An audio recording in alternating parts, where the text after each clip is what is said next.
TV, St. Paul, Minneapolis, Channel 17.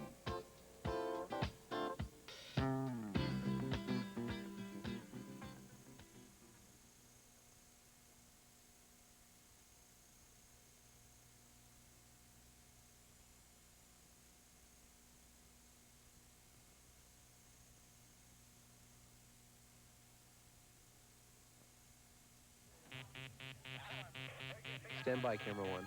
No comment. I'm trying to get some clarification. Get a photographer over there. Mr. President. That's strictly. But I have a slug on that story. Give me a two-shot. 5. It's coming over the wire right now. 5 columns. Change the lead graph in the next edition. Roll tape. Good evening. I'm Harding Carter, and this is the 8th edition of Inside Story. Our lead story tonight concerns our way of life as well as a way of journalism. It's a story of what has happened to America's afternoon newspapers in a television era. More particularly, it's a story of one afternoon newspaper and its radical plan for survival in the face of steadily declining circulation. The roll call of afternoon newspapers which have died in the last 20 years starts with the Brooklyn Eagle and ends with the Chicago Daily News. In some cases, the death of a newspaper can hardly be lamented. Gone and well forgotten would be an appropriate epitaph. But more often, a community suffers when deprived of diversity of information and of opinion. In Minneapolis, the Afternoon Star has responded to lifestyle changes by making drastic changes in its approach to the news. The Star has always been the big profit maker for the Coles family, which also owns the Morning Tribune, a paper that now leads the Star in circulation. Other afternoon papers face the same dilemmas. In Philadelphia, for example, the Bulletin, once mighty, struggles to survive. But nowhere is a rescue attempt more dramatic than in Minneapolis. For our title, we've looked to the editors of The Quill, a journalism magazine, which called its Minneapolis story, To Catch a Falling Star.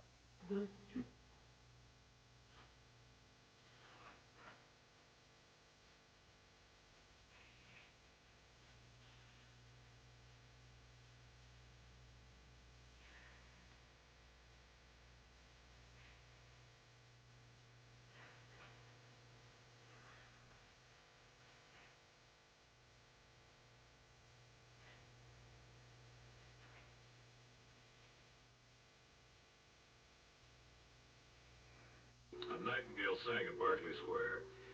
The Manhattan Transfer, that takes you back to the swing era. Traveling music. Highway 12 to Hudson.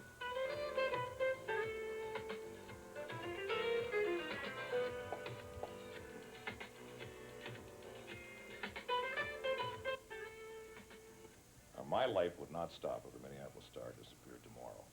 I'd rather have it here. I enjoy reading a newspaper. I want it to be the Minneapolis Star. And if that's what they want to do with their newspaper, that's fine with me. I really get angry when I start looking at it, and I get angry because I've been defrauded in my mind that I've picked up a newspaper and it isn't one at all. Do you take the Star? No, we don't take the Star now. We took it a couple of years ago for several years, but we stopped it 2 or 3 years ago because we wanted more hard news, and it was not covering as much hard news as we would have liked. How long have you been taking the Star? For about 6 months. You like it? I love it. Much better now.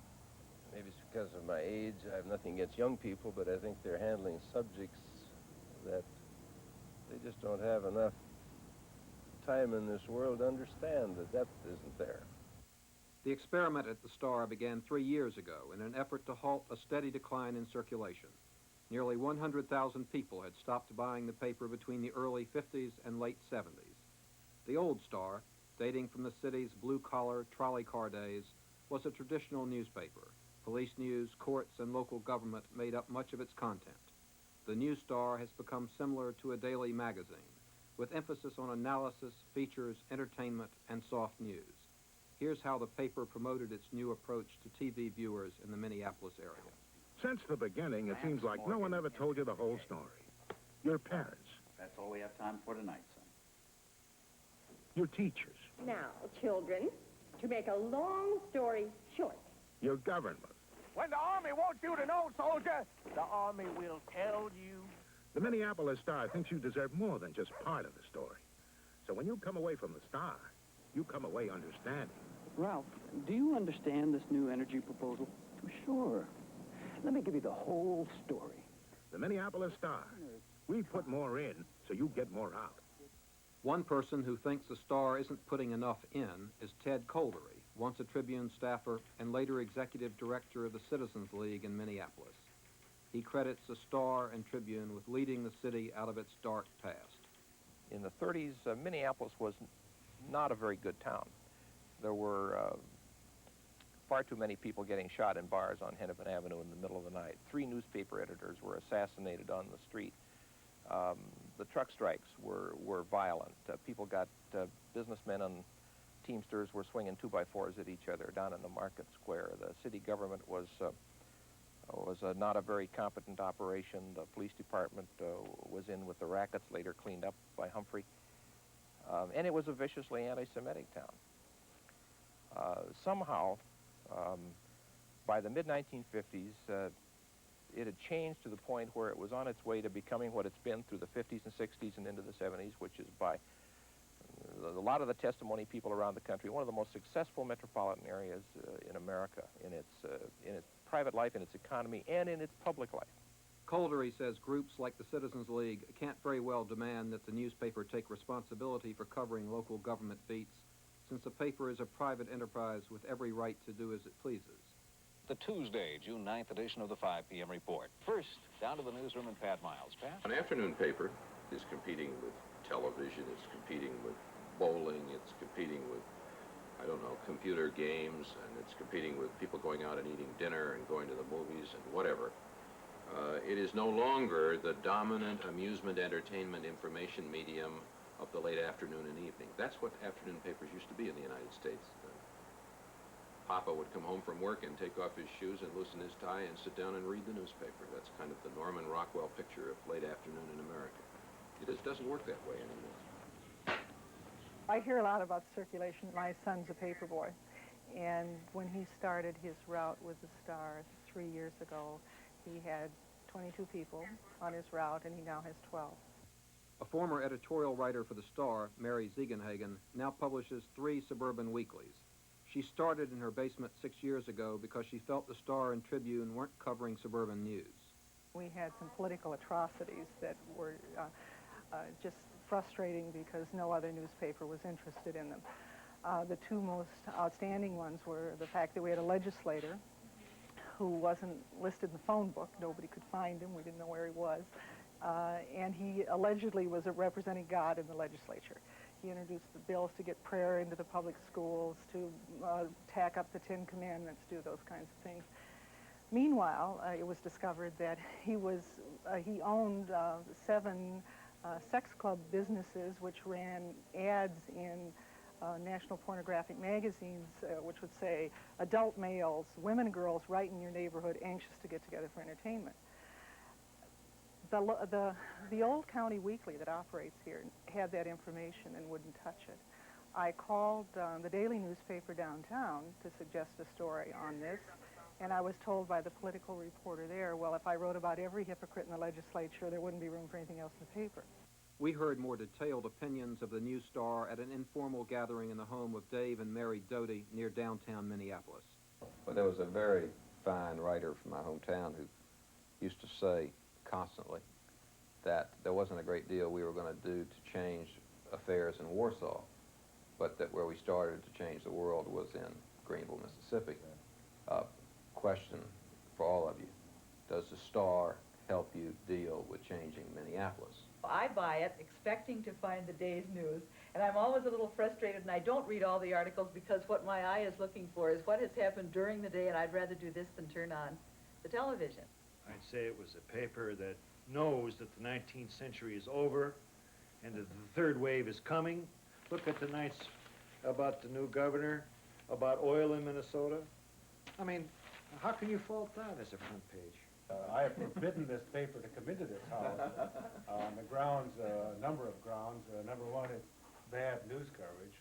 Number two, it contains no information whatsoever. But notwithstanding the fact that I forbid it in my house, you'll see it here, because my wife, who is this ubiquitous reader, constantly brings it in, and I must say that it's used primarily for, in my mind... We'll have a Reichstag fire, Dave. That paper started off bucking a tradition in this town, because people were used to the Minneapolis Tribune in the morning, which has sort of a New York Times approach, but not as good.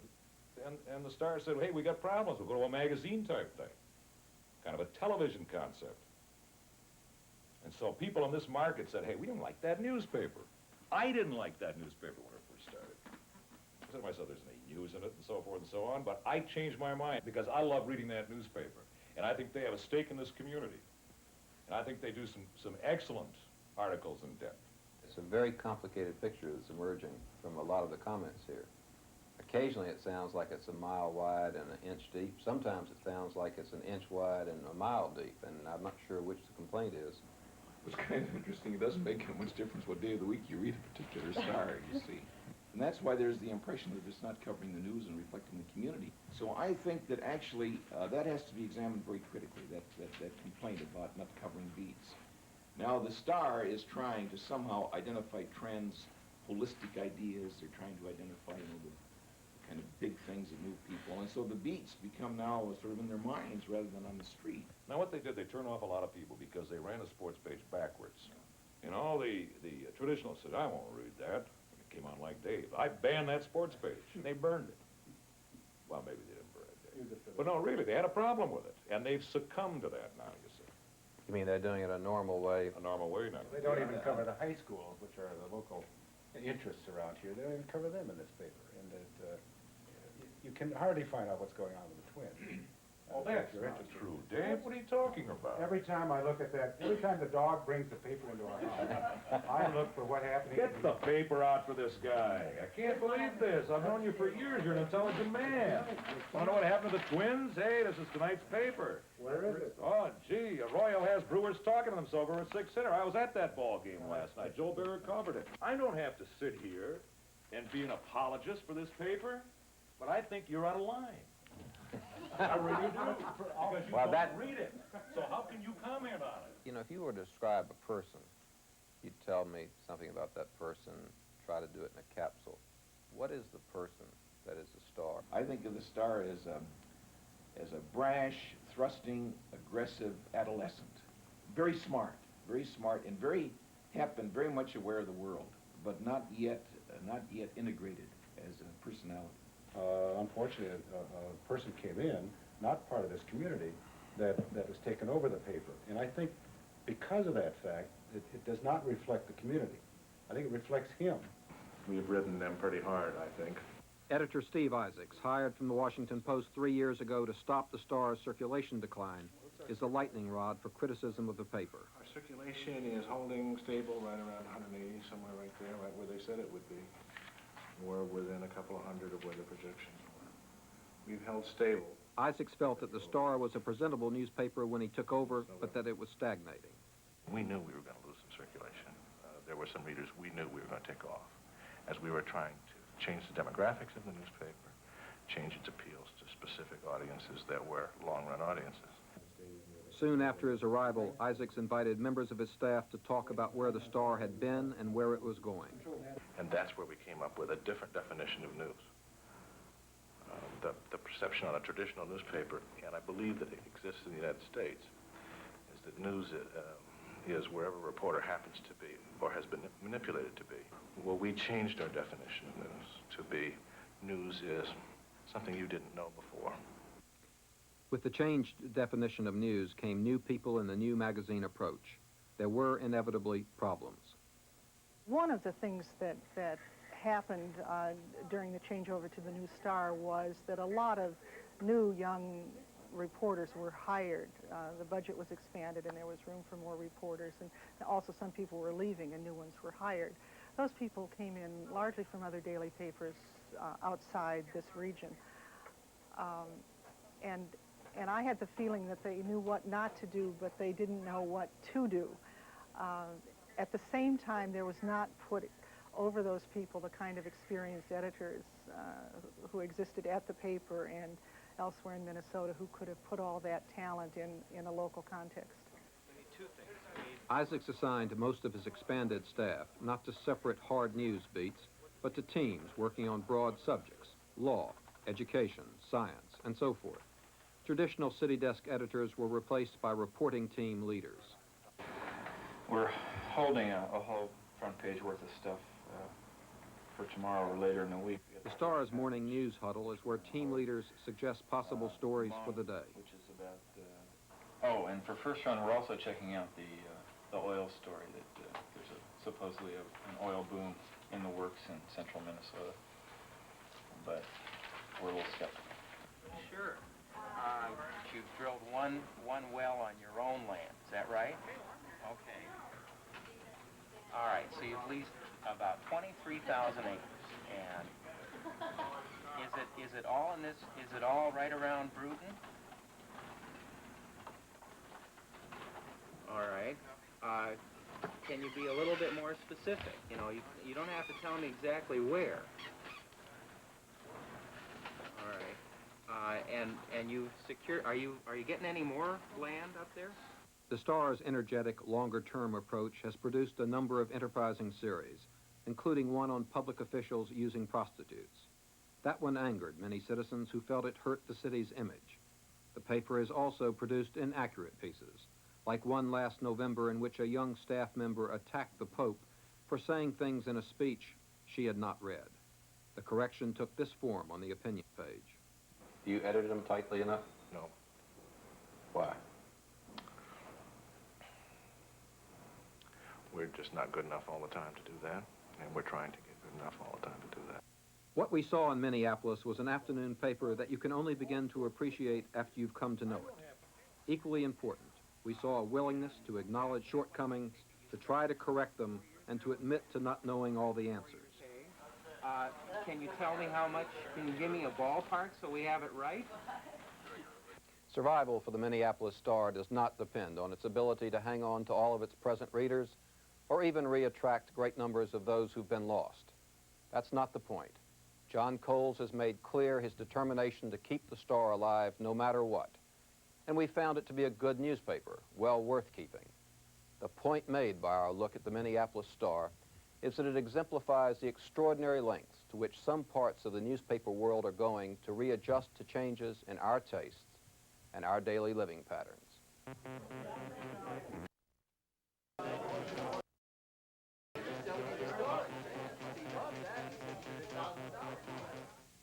Each week, with the help of correspondents around the nation, including our viewers, Elizabeth Coleman and I bring you specific examples of press performance.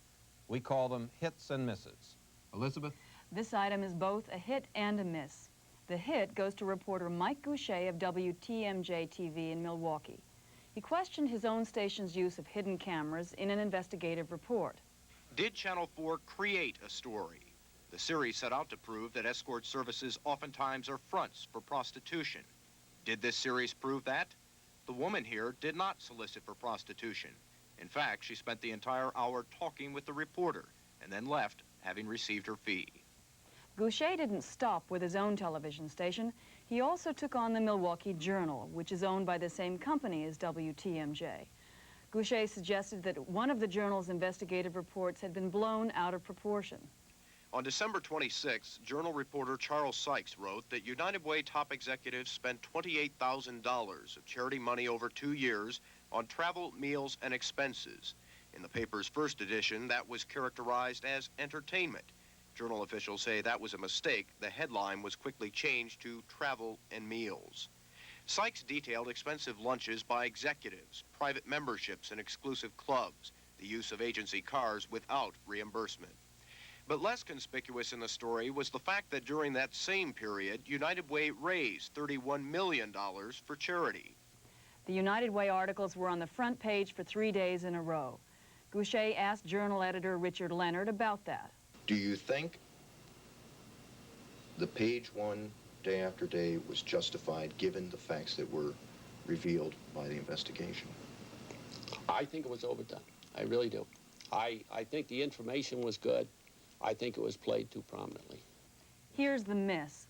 Stories about investigative reporting are certainly useful, but Goucher admits that his own station, WTMJ, does very little actual investigative work on its own. Why? Money. a station runs the risk of investing 2 or 3 months in a story that may not work out. But that's a risk that WTMJ, which is a pretty well-heeled station, ought to be willing to take more often. A miss to top news executives in Detroit who are trustees of the New Detroit Committee, a coalition of influential citizens including executives of General Motors, Ford, Chrysler, several banks, and utilities.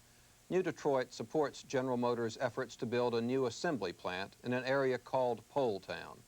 New Detroit has also worked hard to persuade Poletown residents to relocate and to bring pro-GM demonstrators into Poletown.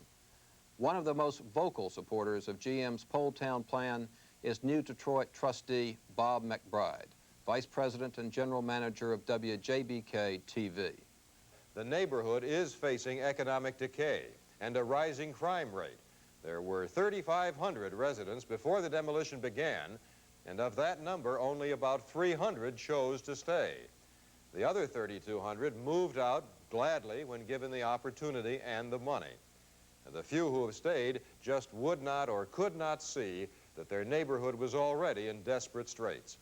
And the battle they've waged was one for a cause already lost. At least that's TV2's viewpoint. What do you think? His on-air editorial support has drawn criticism from station viewers, which McBride also aired. McBride's viewers should know of his New Detroit connection. His views would also be more believable if he did not attend New Detroit meetings that are closed to the press and the public. McBride says he sees no conflict of interest. He says he does not want to influence what his reporters cover and that his station has actually opposed some policies of New Detroit. In contrast, the executive editor of the Detroit Free Press, David Lawrence Jr., who has declined to join New Detroit, says he wants to avoid even the appearance of a conflict of interest. As he put it, "I draw the line at joining groups in the public eye. Their interest may be laudable, but we're in the business of reporting on them." Lawrence is right. The cozy relationship New Detroit seeks to foster with the local news media makes readers and viewers wonder what the role of the journalist is. McBride and the other trustees with press ties should resign from New Detroit. Recognize this man? If you're guessing right, you'd expect that reporters and editors in the coal mining state of Kentucky would know the identity of John L. Lewis. But in a front-page article in the Courier-Journal, sent to us by Inside Story viewer Ken Kurtz of Lexington, Kentucky, the former president of the United Mine Workers was twice referred to as this man, John L. Sullivan, heavyweight boxing champion in the 1880s. That's a miss by a mile. In 1970, the newspaper business got special U.S. government treatment in what was called the Newspaper Preservation Act. It applies to cities with two separately owned newspapers. The act allows the failing paper to combine all but its reporting and editing operations with the more prosperous one. Such arrangements, though better than losing competition altogether, are usually only anemic substitutes for real competition. That's why we record a hit for reporters, business staffers, and even some editors of Seattle's morning Post-Intelligencer. Along with supporting citizens, they've won the first inning in a battle to keep the PI, as the Post-Intelligencer is called, from being folded into a joint operating agreement with Seattle's better-fixed afternoon paper, The Times, an exception to the pattern of sickly afternoon newspapers in larger cities. The PI is owned by the Hearst Corporation, and Hearst says it can't operate profitably in Seattle and can only keep the PI alive through a joint operating agreement. The forces who disagree call themselves Point, people opposed to a one-newspaper town. They've persuaded the head of the Justice Department's Antitrust Division to agree that a public hearing into the facts is justified. The next step is for Attorney General William French Smith to order the recommended public hearing. If there's any chance for the survival of real newspaper competition in Seattle, the citizens and journalists who petitioned for it should get every hearing possible.